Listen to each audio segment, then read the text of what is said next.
Welcome to another edition of Voices for Oneness, the dawn of the new earth. I'm excited to be here with a dear friend, a brother and fellow earthkeeper, Dr. Pedram Shojai. And today we're going to explore, some new territory around technology, media, possibilities, health, wellness, and whatever else may come in. And as I was kind of pondering and ruminating a bit on what I could just explore with my good friend and brother Pedram, I had a moment the other morning, and I'll just share it kind of briefly. I had walked into my kitchen just before dawn, kind of pre-dawn hour. And as I was making a cup of tea, I was looking out my window into the garden, and there were a couple deer like just starting to drift in and do what they do. They munch up my garden that they do so well. But I love them, and they belong. I'm a guest in their garden, actually, in so many ways. But I was looking through the trees, and I was struck by Venus that was illuminating like through a tunnel in the trees. And it just stopped me, every bit of me, my breath, but it took it all away. And I was leaning into this kind of like tunnel of love that was just powering through the space and, just relishing that moment. But the point being here is Venus is the morning star and the evening star. So she rises pre-dawn and she sets post-sunset, right? And as I was sitting with that a little bit, I realized that, and just kind of ruminating a little bit about our conscious evolutionary journey and what we have experienced over the millennium.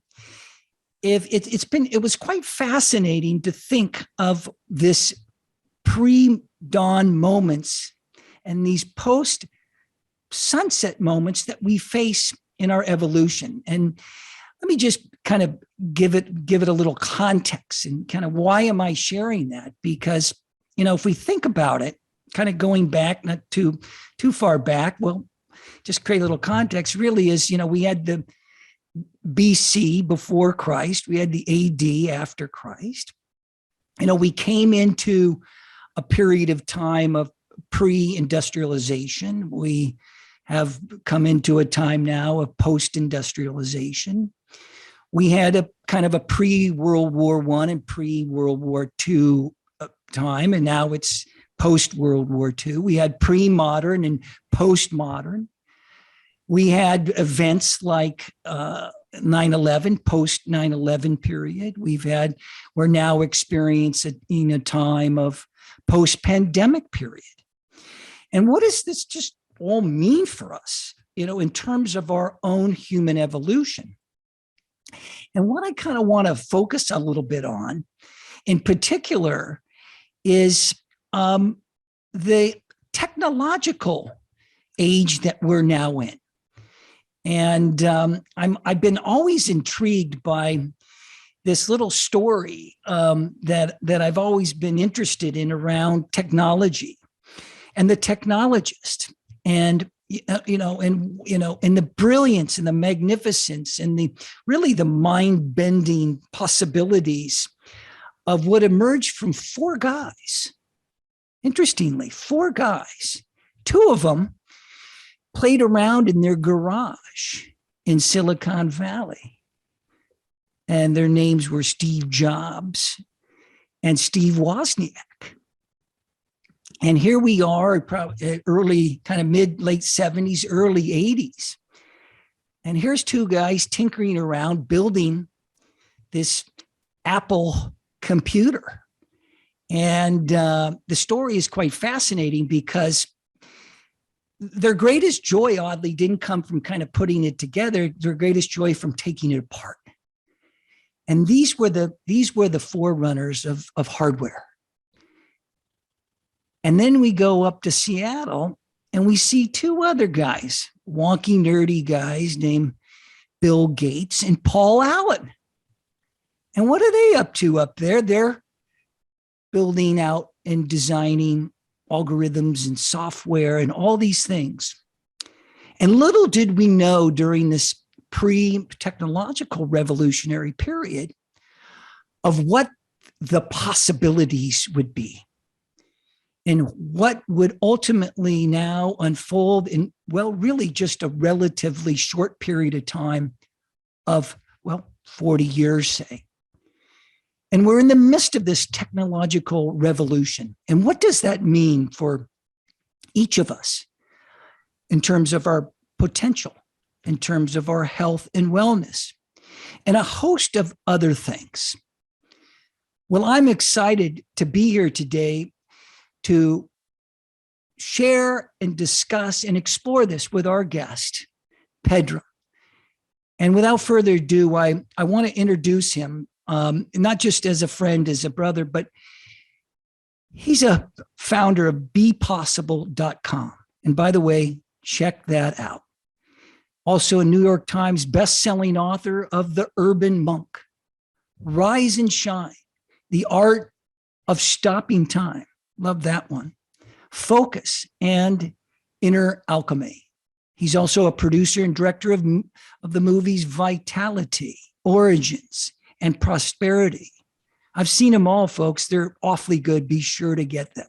And Pedram will fill us in a little bit on how to do so you can watch them, as well as a documentary series that he's done, Interconnected, Gateway to Health, Trauma, Conscious Parenting, and the Exhausted series. Boy, I bet that series would probably come in very handy right now with this, all the burnout and exhaustion going on. Wow. Pedram is a Taoist abbot. He has a doctorate in Oriental medicine, a Kung Fu world traveler, a fierce global green warrior, an avid backpacker, a devout alchemist, a Qigong master, and an old school Jedi biohacker working to preserve our natural world and wake us up to our full potential. Well, after I read your bio, Pedram, I just said, wow, I want to know more. So welcome, good brother. Good to see you here. Good to be with you, Pedram, and so happy to have you on our show today. Great to be with you as always. Absolutely. And I just want to add real quickly that to your bio, and as I've kind of known you over the years, I just want to add and honor you for being such a wonderful, wonderful father to your two beautiful children. And, I take so much joy in seeing your pics of them and just the expression of all that. And as a father of three daughters and, oh gosh, now six granddaughters, I deeply appreciate that. And I think there's nothing more important, and you probably would agree with me in that context, of being a parent today in this world of which we live. So right on to that, brother. Thank you. That's, talk about KPIs. That's one of my biggest, right? Is when I went from ascetic monk to becoming a householder and choosing to have a family. It's not an arbitrary choice. For some it is, right? But for me, it was, you take this very seriously, and the stewardship of these beautiful souls that you've brought, through into this world. You don't take that work lightly. And I put a lot of time into being the dad they deserve, being the husband she deserves, all of it, right? Absolutely. And well, let's explore. And I gotta say something that when I first met you, which was in 2008, I don't know if you remember that, up at the Big Sur Ranch, and And I walked up to the top of the ranch, and you were filming some footage, and this was the first image that I saw of you. And I said, I want to know who this man is. Why don't we just kind of begin with, who are you? Who is Pedram Shojai? Yeah. Immigrant kid, got out of Iran at the time of the revolution. Folks had to start over, landed, hit the ground running, trying to figure out, what the new world looked like. And, was directed to be either a doctor, lawyer, or engineer in that generation, right? And so didn't really kind of find my way until I questioned my path, because I was going to be a doctor. I mean, that's what you do. And then I started meeting miserable doctors who I didn't want to follow down, their road, their path. And really started asking questions. And at one point I asked God for a clue. And what happened wasn't supposed to happen. A book fell out of a bookshelf, and it was about Taoism, which I didn't, I'd heard of, but I figured, that's, you'd be pretty dumb to not take that as a clue or an omen. So I checked out the book and read it. I was at UCLA at the time. It was about a Taoist master leading his disciples down this raging river by connecting energy centers and, weird Jedi stuff. And I was like, what is this? But again, you ask God for a clue, you listen. And so found a Taoist Kung Fu master, and suddenly was just enamored and enthralled with this crazy world of consciousness and meditation and questions like, who am I? And who just asked that question? And it just led me down this rabbit hole of really interesting studies, became a Qigong, student, and, eventually became a monk of that lineage, became a minister, priest, abbot. Now, here we are, decades later, I'm an elder of a lineage, teaching stuff that got burned down in a temple in China. All the while went back, studied Oriental medicine, really liked it, but the industry was really lacking. So I, started medical groups, and was able to scale a lot of, the wellness messaging that we did through that, but had made a mistake and went down the insurance route. And so now we're treating people who, we had permission to treat once they got sick, versus intercepting the problems and avoiding all the pain and suffering. So it just kept me going. I went into corporate wellness right around when I met you on your beautiful ranch up in Big Sur. I had decided to do a 3-part series on Qigong, a DVD series, on Qigong. And that led me into writing my first book, and then just getting into media. Literally have reinvented myself probably on a monthly basis at this point. Yeah. I don't know, I was like, I don't even know what I do. I'm just a guy doing muy stuff. importantes these days. This is what we do. That's it. Just keep iterating. And and so I keep leaning in on learning more things that I don't know. And really, at the end of the day, what are we doing, right? And so we got a planet to save. I got children to raise. It's like, what impact do I want to make in the years I have left here on this beautiful planet? Well, thank you for that. And, what an extraordinary journey. And from the revolution in Iran to the deep inquiry and the questioning, and then the serendipity, the synchronicity of, right, just listening and opening our eyes, opening our heart to find the clues. And I think, we would all probably agree here that, many of us on this beautiful planet we share right now, Pedram, are experiencing many of the same things that you've gone through, and some of us have gone through, but ultimately really wondering, what is the direction that people want to take in their own personal lives. And it's pretty challenging just for many to keep a roof over their head, to stay healthy.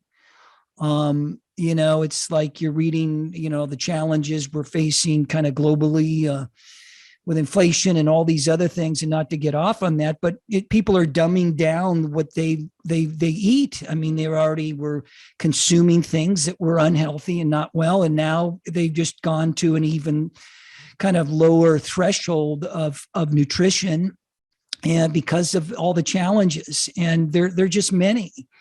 And one of the things that just intrigues me about the journey that you shared is your deep devotion and love of martial arts, Oriental medicine, Eastern traditions in general. And if we think about that skill set and that genius that you brought forth, how powerful to apply that insight and that wisdom and knowledge to a time where, maybe we need to kind of kung fu some of our challenges, so to speak, or a key to those challenges. If we think about it, we have a climate crisis, we have war, we have a post-pandemic world, which in its own right is posed a challenge and crisis for humanity. And maybe we even have a crisis of our own consciousness right now that hasn't even really fully emerged. So I wanted to speak to this for a moment about your wisdom, and then kind of lean a little more into what can we do about the challenges we're facing and the possibilities that are available to us through our technology, through our media and possibilities, and what you're just up to right now, what's super live for you. But to the point of your skill set and your skill set around Oriental arts, I want to share with you something that I put together some time ago, and I think it's very relevant as we kind of want to move through this period of time. It's turbulent, it's choppy. A lot of us don't know the direction we can take, but here's a wisdom that I feel that I'd love to hear your thoughts on it. And that wisdom is that let me just bring it up here on a bigger screen, is that it's the golden wisdom of adaptation. And if you can anticipate, you can adopt. If you can adopt, you can avoid. If you can avoid, you can not only survive, but thrive. And, therein lies the wisdom of the martial artist, the one that is able to navigate through ostensibly situations that are life-threatening and pose great challenge. How are you finding that your skill set is that you have mastered and teach and share? How are you finding that applicable today in your life and those of your clients and people that you're working with, or any just in general? What are you finding as it relates to that idea of adaptation to survive and thrive? I'm going to start with a story, actually, which is contextualized by the stuff you saw me teaching up on that set, up on those beautiful bluffs in Big Sur when I met you, God knows how many years ago. And most of the sets that I was teaching on those videos come from the Shaolin tradition. So the story of the Shaolin tradition is that the Bodhidharma, or Dhammo in Chinese, was kind of he was kind of a rough character. He would tell it like it is, and the emperor, called him in for advice, and the Dhammo called the emperor out for his hypocrisy and basically told him like it is, and had to get out of town fast. And he set up residence above this temple called Shaolin. That was a Buddhist temple, and he became known as the saint that lived in the cave. And he would just, meditate and, allegedly, turn the stone into glass and all sorts of, kind of, who knows, allegories of superhuman feats of those days. Eventually the temple head and the students were so intrigued by this gentleman that they called him in to instruct. And the first thing he did is he took notice of, the dire situation of those days where the bandits were overrunning the village. They would come and overrun the monastery. They would beat and steal and rape and pillage. And basically the bad guys had their way. And so Dhammo walks in and says, look at you pathetic losers. You're sitting here barely eating any food, these lumps of flesh, meditating for world peace all day, where at your temple doors the world is coming and bringing darkness and calamity to you and those around you. And so he said, there's a new sheriff in town. He taught him these practices that are kung fu based practices that were qigong. They brought up the resilience and the vitality of every individual monk. And suddenly the bandits were met with palm heel strikes and kicks. And the Shaolin monks not only restored order to their temple and their village and pushed away the bandits, they became this model for resilience and adaptive change that then became the allegory. The story of the Jedi Temple came from Shaolin. But what he did is said, look, it's so cute that you're sitting here praying for world peace, but you don't even live in this, God-given glorious body that you've, moved into, and you're half in, half out. How about we move in, embody and fully awaken and become the warrior monks that protect the environment, protect the village, protect the good people around us.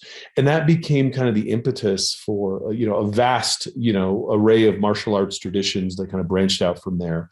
But that's the story of the Shaolin, right? And in terms of your beautiful quote and the things that we're talking about here is, I went from monk to media guy, talking about, global solutions and, 70 million tons of chemicals going into the oceans and all these types of things that we can talk about and get depressed about.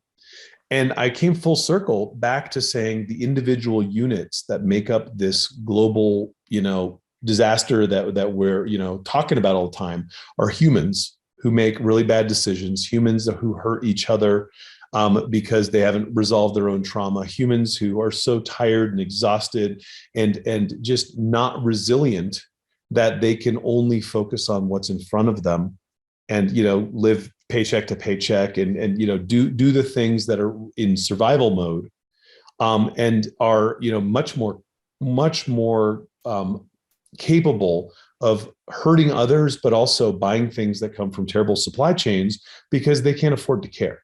Right. And so how do we help the humans? How do we help the individuals? And how do we mobilize resources and tools to meet someone where they're at and then escalate them and elevate them along a path that is doable and is possible? And how do we show them what's more and more possible? And that became, it's been the last decade of my life, right, is really looking how to transform this problem down to the base unit, which is the human, right, with the problems that they think are so insurmountable.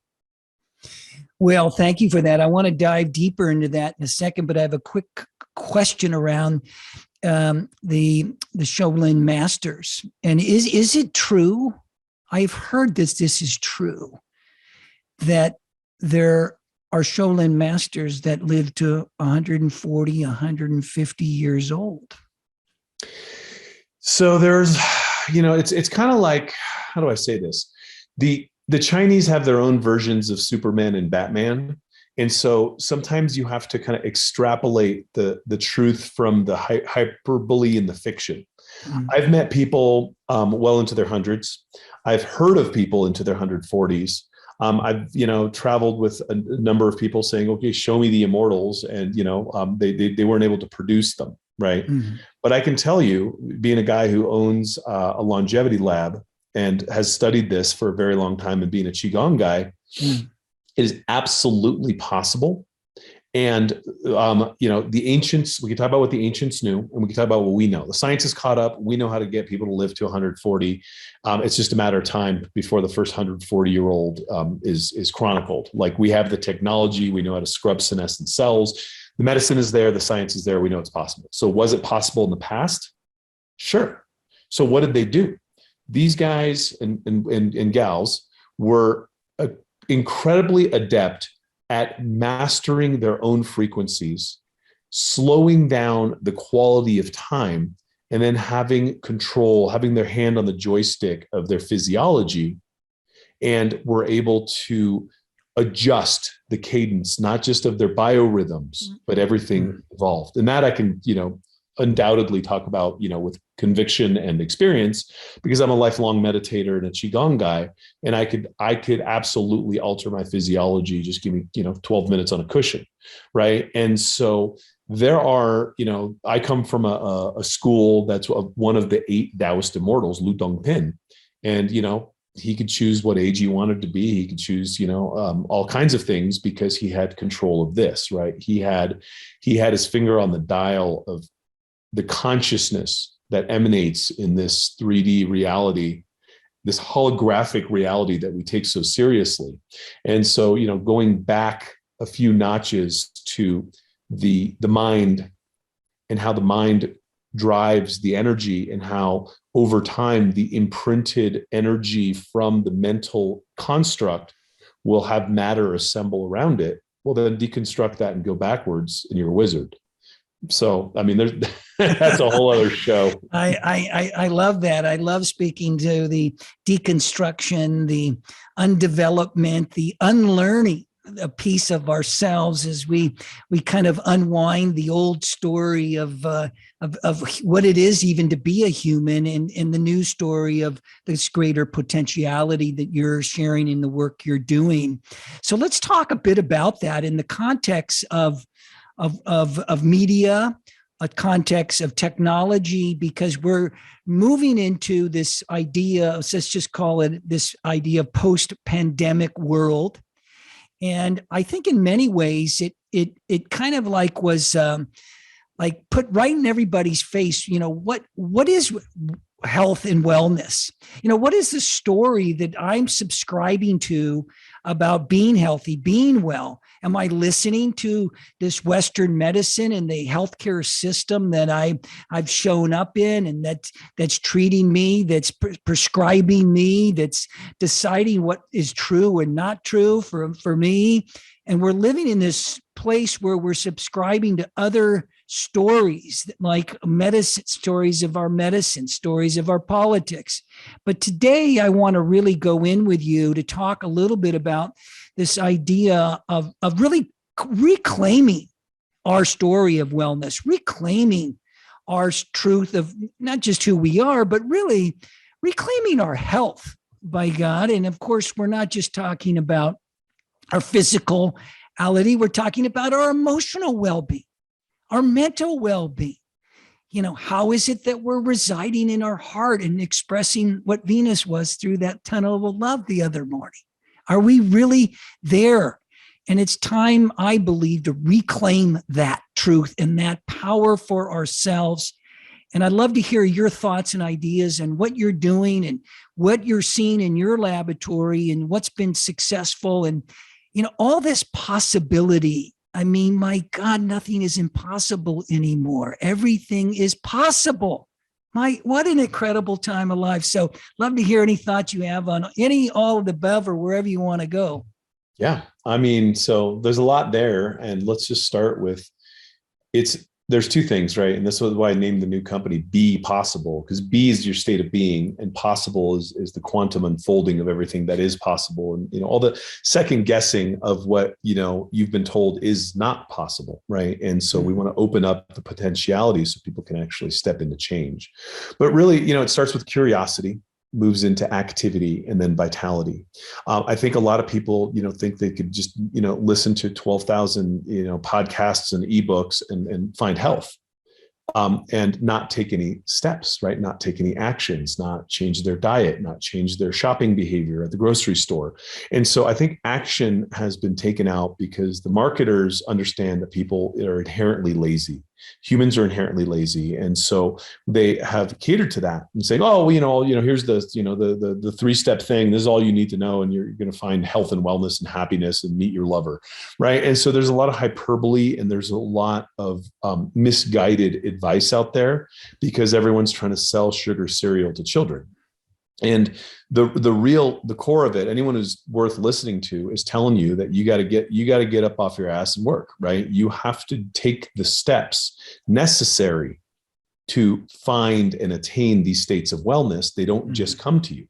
I mean, look, there's a nail salon in my town that says wellness on the window. It's like, what is that? It's a bunch of toxic chemicals and you're huffing paint in there. And you're talking about what, like, wellness has become this word, right? And for me, I don't really find, there's a few people that kind of define themselves in the low Haas demographics of like, oh, I'm into health and wellness and I do yoga, but most people aren't looking for wellness. They're looking, in all candor, not to be too crass, but to get laid, right? We care about our sex appeal. We care about how we look. It's kind of the animal brain instinct of the primary thing, but then how we feel, and then, how we live, and all these things kind of come after in Maslow's hierarchy of needs.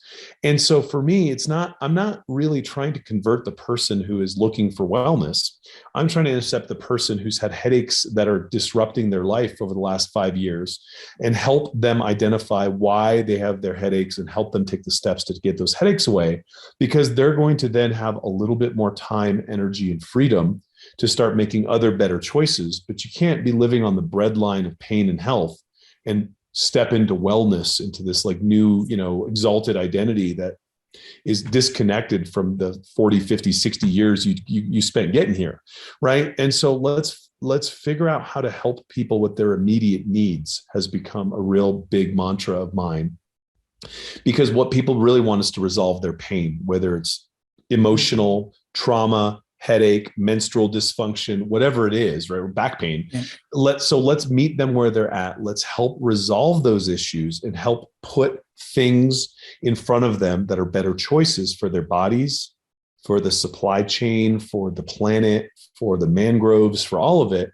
And so, I've done all sorts of films on the circular economy and how we fix the planet, but it still boils down to the individuals spending their dollars on product A or product B. And so if you don't understand the difference in what that's doing to your body, your family, and your planet, you're going to buy the cheaper product, the Target. Right. But once you start escalating and going up this Maslow's hierarchy of needs and going towards self-actualization, right, that then allows for you to start making better decisions. And frankly, you're probably doing better in life and could afford the 80 cents more for the laundry detergent that doesn't give you cancer. Right. But when when your back's against the wall, you can't make those choices. Right. You're just trying to fight your way out of the corner. Yeah, very, very powerful. I love the touchstones of curiosity, vitality, and action. And you're spot on, because we often think of a result we want, but we forget the action required. Kabing. It's such a human default mechanism to kind of get back into tomorrow. This pill will do it. This person will fill me with love, and all these kind of things. And today, I just love it. In the kind of few minutes that we have left today, is really have enjoyed sparking some curiosity and, getting into a place where we can explore more around our vitality and more around the action that we can take, because it is about doing this together. It is, but yet it's, of course, the classic, you got to do it alone in your own way too.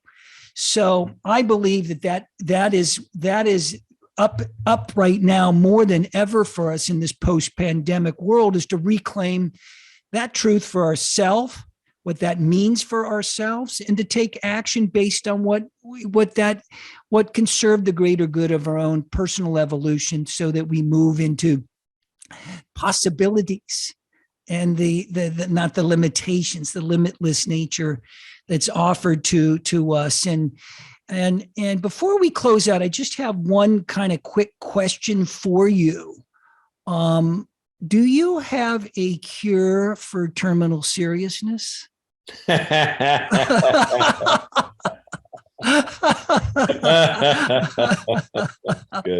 That's good.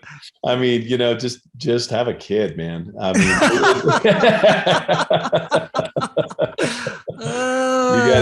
You got to realize that goofy is the way forward. And, you can look at all your problems and all the world's problems and all this and have so much weight on your brow that, no one wants to even talk to you. Or you could go out and jump on the trampoline with the kids and remember what you're fighting for, right? And a good laugh and a good chuckle, and we got a new puppy in the house, and it's life's delights are everywhere you want to see them, right? And so if your operating system is focused only on the problems, you will get depressed. If your operating system is focused on gratitude and beauty and all the just the wonderful things that are all around you, then it reminds you why you get up and fight every day, but it also gives you the joy as the undercurrent of your energy field, so that you operate from a place of love and gratitude. And I think that makes a huge difference. I deal with a lot of NGOs. I deal with a lot of well-intentioned people trying to save the planet, and I see people burning out left and right, because they forget some of these principles. Well, thank you for that. And I want to invite that into our space, that wisdom that you shared today, and the magic that is alive in all of us. Let us remember the joy of our children. Let us be that joy. Let us live it, whether we have children in our home or had children in our lives or are going to have children. It doesn't mean that we can't enliven and live in that play space within ourselves, because ultimately, if we think about the greatest curiosity that perhaps we've forgotten about for so long, and that's the curiosity of the magic that's alive in all of us.